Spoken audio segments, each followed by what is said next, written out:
What I found was that measured in gold, and indexing a basket of base metals back to 1900, the current relationship between gold and that basket is the basket has lost, measured in gold, 75% of its value. Now, we can explain that in the sense that gold, being money, is anticipating what is going on with as far as the prospects for fiat currencies are concerned. So that would mean that against base metals, gold has a justifiable premium.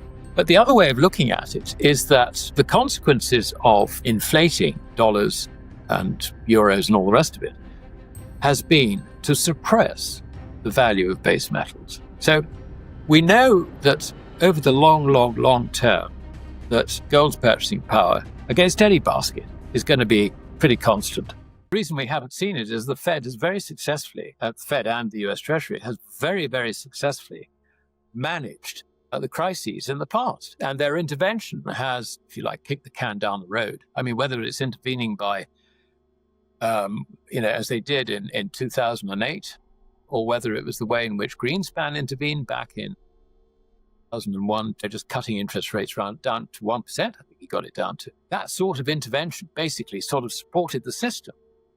What I'm arguing is that they don't have that degree of control anymore. They've effectively lost control. And that's frightening. I mean, it really is frightening.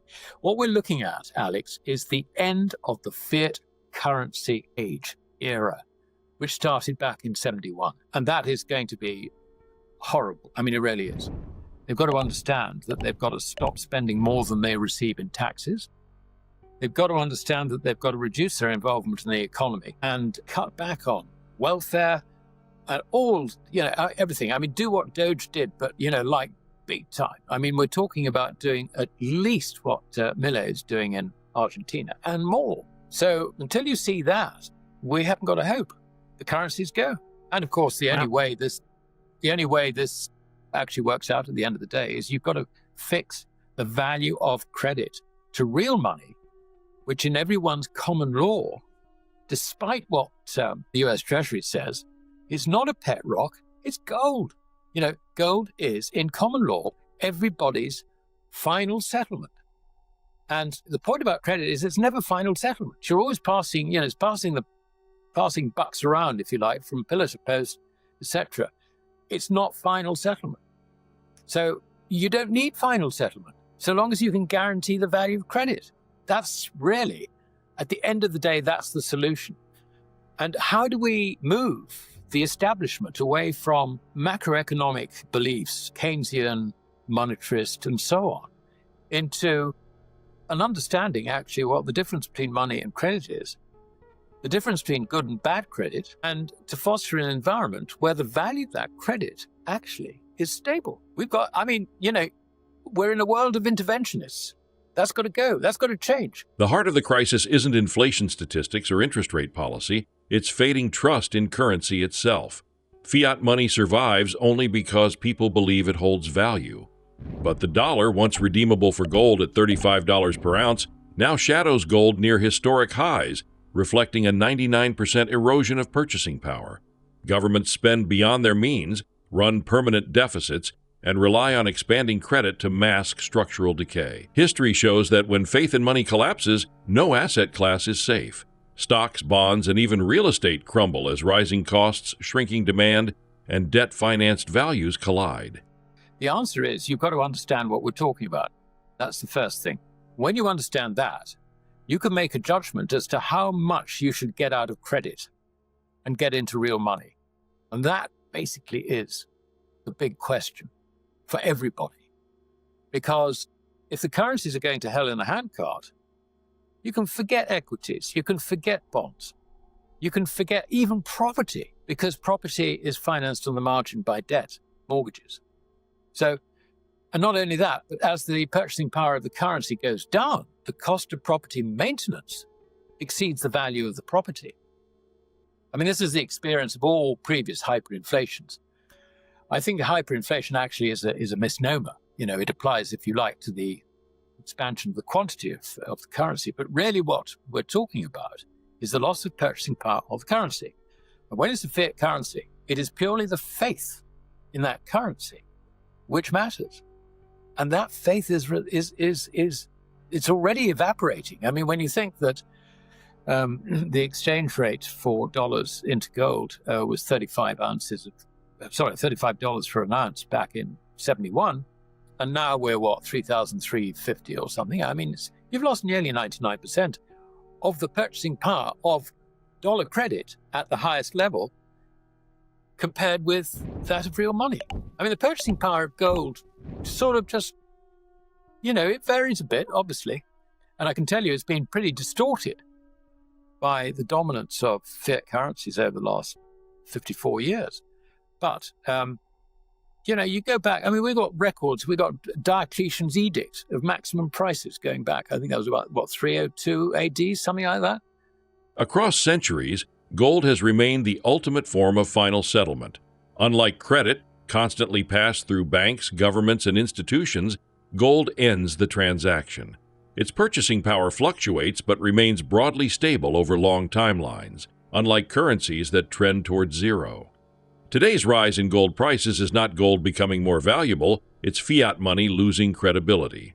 Central banks understand this clearly. Over the last decade, they have shifted away from dollars and euros, aggressively accumulating bullion. They are not buying gold, they are exiting fiat exposure. This behavior signals the approaching end of the current debt-driven monetary cycle.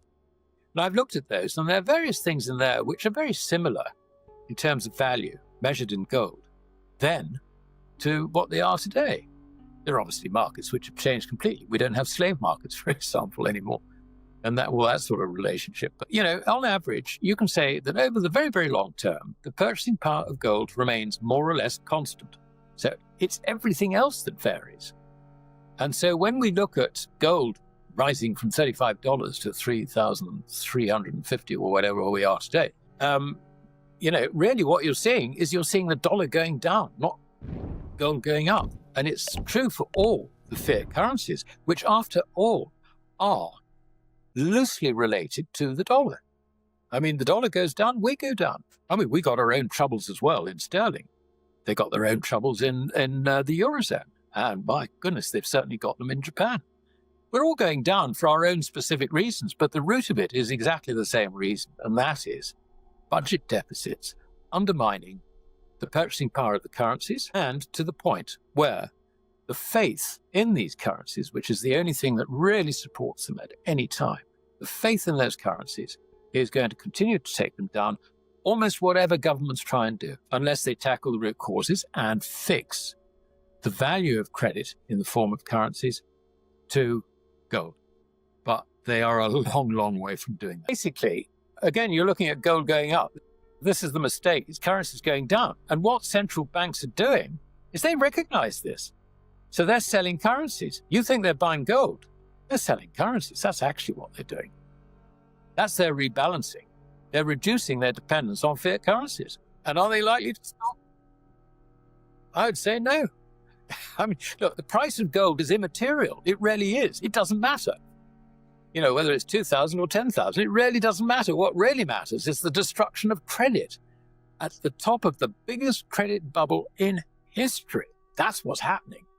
And it's the end of the fiat currency era because it's just expanded itself into destruction. What I found was that measured in gold, and indexing a basket of base metals back to 1900, the current relationship between gold and that basket is the basket has lost, measured in gold, 75% of its value. Now, we can explain that in the sense that gold, being money, is anticipating what is going on with as far as the prospects for fiat currencies are concerned. So that would mean that against base metals, gold has a justifiable premium.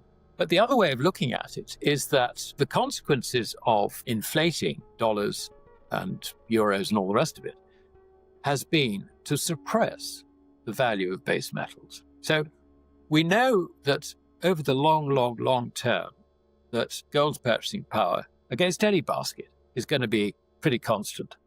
New research reveals that when measured in gold, base metals have fallen roughly 75% since 1900, an imbalance created by decades of currency manipulation.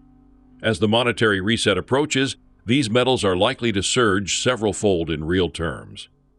Meanwhile, geopolitical forces are accelerating change. Roughly 70% of the global population now orbits the Russian-Chinese economic bloc. Both nations hold massive off-book gold reserves and have spent years preparing infrastructure for a gold-anchored financial alternative. A transition to gold-linked currencies would not be announced casually. It would be deployed defensively to protect their economies during a global fiat breakdown. So we can expect to see the underlying drift, if you like, in prices of base metals going up 3 to 4 times.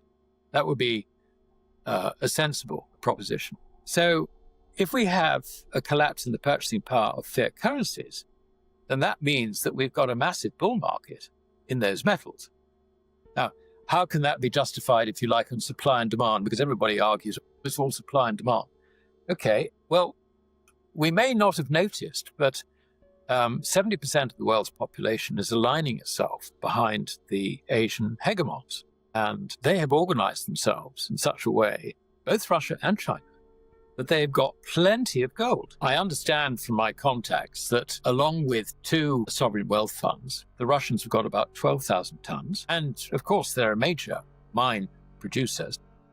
They're accumulating more gold, some of which they may be letting into the market, whatever, particularly dealing with China and so on. But they've got more than the United States, and their population is, 125 million or something. So that's one thing to bear in mind. China, I looked at this very, very carefully quite some time ago. China, the Chinese Communist Party, appointed the People's Bank of China the exclusive responsibility for handling the nation's gold and silver purchases and dealings and all the rest of it. Gold and silver. Silver is interesting. We can come to that in a moment if you wish. Now, what then happened? From 1983 to 2002, Chinese citizens were not allowed to buy gold. I don't know about silver. I haven't actually looked at that, but they were not allowed to buy gold. It was against the law. Remember that we had a bear market that ran from roughly 1981 through to 2002, and the West divested itself of substantial quantities of bullion. At the same time, there was massive inward investment going to China. The foreign exchange aspects were being handled by the People's Bank. And then from the late 80s through to 2002, there were massive net outflows through exports. China's long-term gold strategy reflects meticulous planning. Between 1983 and 2002, citizens were banned from owning gold, allowing state agencies to quietly accumulate enormous reserves, potentially over 20,000 tons. After the Shanghai Gold Exchange opened, citizens added another 27,000 plus tons through private purchases.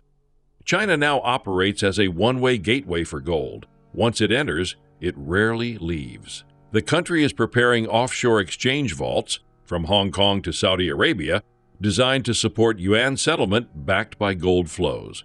Alongside Russia, China now possesses the capability to launch a gold-anchored currency system that can function independently of the dollar. Again, the corresponding currency inflows were being handled by the People's Bank of China.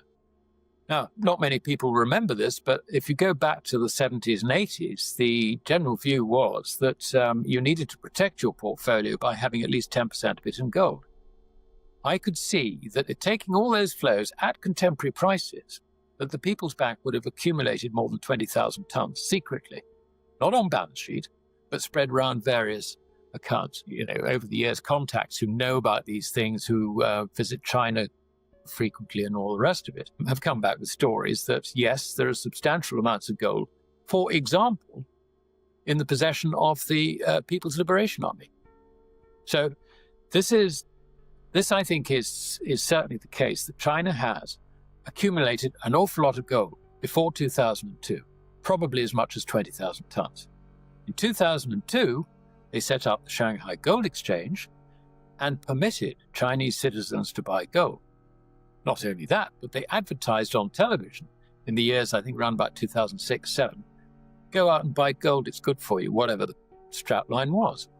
And since then, the Chinese public have taken delivery of some 27,000 tons from Shanghai Gold Exchange withdrawals. And not only that, but there is even more gold which is stored within the Shanghai Gold Exchange's vaults on behalf of private institutions, Chinese ETFs, and also the gold accounts being run commercial banks on behalf of their customers. So there is substantial gold there. I mean, China has been like Hotel California for gold. So they are in a position to put their own currency onto a gold standard. Russia can do exactly the same.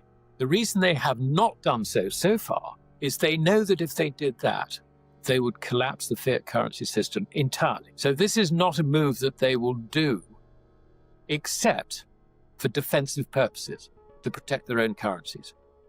So there will come a point in time when they think, we've got to protect our currencies, we will now go onto a gold standard. Now, you will notice that they're already preparing the ground for this. They are expanding the use of the yuan amongst BRICS nations. And the most recent thing, which was really prompted in its timing by President Trump's tariffs against China. China and Russia are engineering a fundamentally new global framework: gold-linked currencies, cross-border settlement systems that bypass the dollar, and an industrial expansion stretching across BRICS and the Shanghai Cooperation Organization. As these nations industrialize rapidly, demand for metals, copper, nickel, uranium, rare earths, could explode. Western momentum stocks may falter in a declining fiat environment, while commodities and mining assets enter a historic revaluation cycle. Whether this grand strategy succeeds remains uncertain, but its direction is unmistakable.